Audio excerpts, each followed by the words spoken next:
Hello there, Eddie Mercado here with BloodyElbow.com, and I'm about to speak with UFC heavyweight Timothy Johnson as he is headed to UFC Fight Night 107 in London, England to take on Daniel Omielanczuk. So let's give Timothy a call and find out what he's been up to since his last fight, find out how his preparation has been going for this fight, and wish the big man a happy birthday. Mr. Timothy Johnson, how are you, sir? Hey, not too bad. I just got back to the hotel room. Yeah, you're already over there in London, I assume, right? Yep. Got back. Got out here on Saturday. Awesome. Well, first off, thank you so much for taking out the time. Today is your birthday, so happy birthday.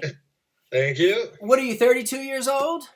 Yeah, the 32, feeling 32 going on 52. 32 on 52? Well, are you doing anything special to celebrate? Yeah, I ate food today. Okay. So that means I guess you're cutting weight for this one here? No, not too bad. No, I'm pretty much on weight. Just we walked around, did some sightseeing today, and that was kind of it. Okay, yeah, I saw you on Snapchat. It seemed like you're hitting all the cool spots. Oh yeah, we're definitely getting around. That's for sure. Yeah, well, last time you were over in the United Kingdom as well. You were in Belfast, Northern Ireland. UFC Yep. Fight Night '99, I believe. And what a war you put on! What a show! Yeah. I mean, you took on a 10-foot giant in Alexander Volkov. It went to a split decision. It didn't go your way. But one of the judges gave you a 30-27. They scored all three rounds for you. What'd you think of UFC Belfast? Um, I think that judge was wrong. I think I give Volkov the third round, but I do believe I had the other two. That's neither here nor there. Can't do much about it now, but rewatching the fight a handful of times, I'm pretty sure I got those 2 rounds, but that's why I don't leave it in their hands. Yeah, I mean, you almost finished him in the first round. You dropped him with a hellacious uppercut, floored him, followed up with strikes, but he toughed it out, hung in there. Crazy fight, though. Definitely a crazy fight. But you definitely think the judges got it wrong? Yeah, I like to think so. It was right after the fight. I was kind of pretty quiet about it. I'm like, yeah, okay, all right. There's plenty more I could have done during that fight to, sway the judges the other way. But rewatching the fight a handful of times and just kind of being biased towards myself or unbiased towards myself. I didn't see it. I don't see how that second round went his way, but that's can't worry about that. Got a fight coming up here in under a week, so got to concentrate on that. Sure. What was the big takeaway, you would say, from the Volkov fight? I guess the biggest takeaway I could think of on it is I kind of, for the first time in any of my fights ever, I kind of did a little bit of an adrenaline drop. That was the first time, I threw that uppercut and dropped him. It's the first time that's actually happened for me. I'm used to being a wrestler and taking people down, so that was the first time I actually connected on a really good shot and watching him go down. It just kind of let my emotions get the better of me rather than staying kind of calm. So now being there, seeing that, I'll kind of do a little better to keep myself, tuned, reeled in a little bit, because I kind of wasted a little bit, or didn't waste a little bit of energy, but I was kind of just allowed the adrenaline to get to me a little bit, and that kind of maybe hurt me a little bit in that third round. Okay, you definitely floored him. He barely made it out of that first round. Do you think you would want a rematch somewhere down the line? Yeah, absolutely. I would have no problem with a rematch. I don't know where he's at right now. I'd gladly fight him again, and probably more than likely, if we both, keep working our way up through that, we probably will see ourselves fighting each other again in the near future. Okay. Now, on your plate right now, you're headed to, or you're already there, London, O2 Arena, pretty storied venue. A lot of fights have gone down there. A lot of classic UFC fights. What are your thoughts on going back to the United Kingdom? Um, I've been over here enough for this year. I hope to get a fight. I hope the next fight will be at least stateside. Um, I got some family and friends that want to come watch me fight. Not, have to spend a couple grand to do it. So, I like coming over here. The fans seem to be very, treat me very well. They embrace me. So if there's anything that's going for me, I guess is that they like.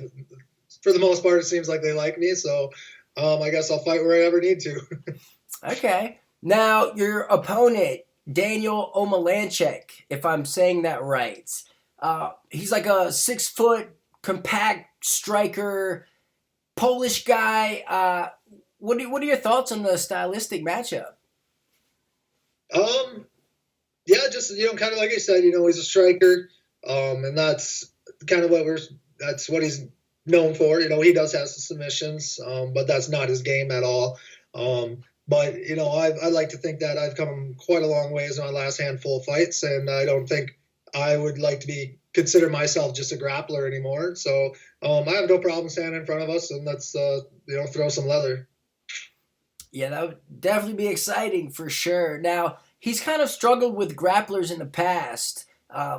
You think you said you're willing to stand with him, but I mean, is the obvious game plan to change levels and get the fight to the ground?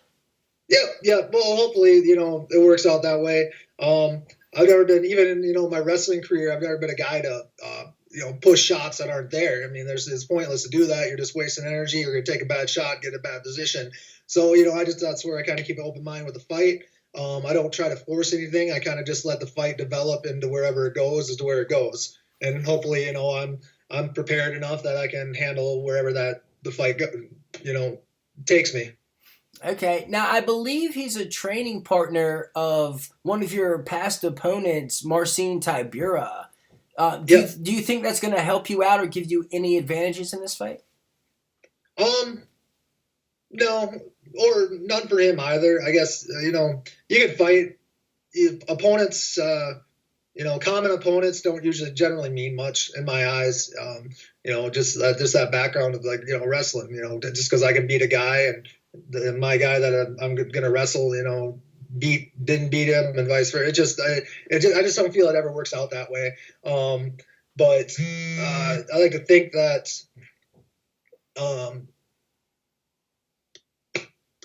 if that's which one of them two are the king of the gym, if I beat the Tibera who's the king of the gym, then maybe I'm on the right path. I don't know. Okay, fair enough. Now, how's your training camp going for this? Are you training anywhere new or with any new people? Yeah, this training camp went really well. I fought, I had most of my camp here in Fargo, and then took 2 weeks out of the camp and went out to Extreme Couture and went out there with Roy Nelson and Keith Haring, and it was a good change of pace, good change of bodies, and definitely some good sparring rounds. Yeah, just personality-wise, what's it like being around Big Country and Heath Haring? Awesome. It was like I was at home. Yeah, they definitely seem like characters for sure, and they definitely pack a wallop, respectively. Yeah, that's sure. You can't be lazy around them. They'll make you pay. Yeah, absolutely. Well, do you have a prediction for how you see this fight playing out?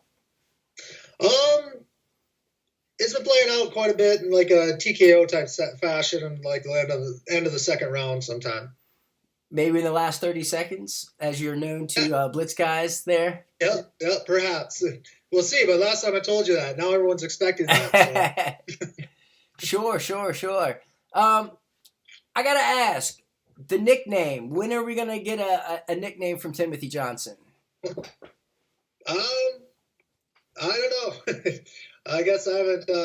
I'll let other people come up with that. I guess I've said since I first came in. I'm like, nicknames are given. It's not something you think up. So I'll sit back and wait for someone else to do it. Is anybody lobbying for anything in particular? There are a couple good ones down the road. I can't think of it now. But the first couple of fights, there was a couple people that were actually, I think it was my Tibera fight when Dang, I can't even think. Anyways, there was a tweet that went out that said that I didn't have a nickname, and then a bunch of people started tweeting it, and there was a couple of good ones in there. So the best one I think of was Tim Bronson Johnson. Okay. That's about the only one I could think of. Hard work, Tim Hard working Johnson, stuff like that. I'm gonna put my name in the hat. I'm gonna have to suggest or recommend Dirty Harry.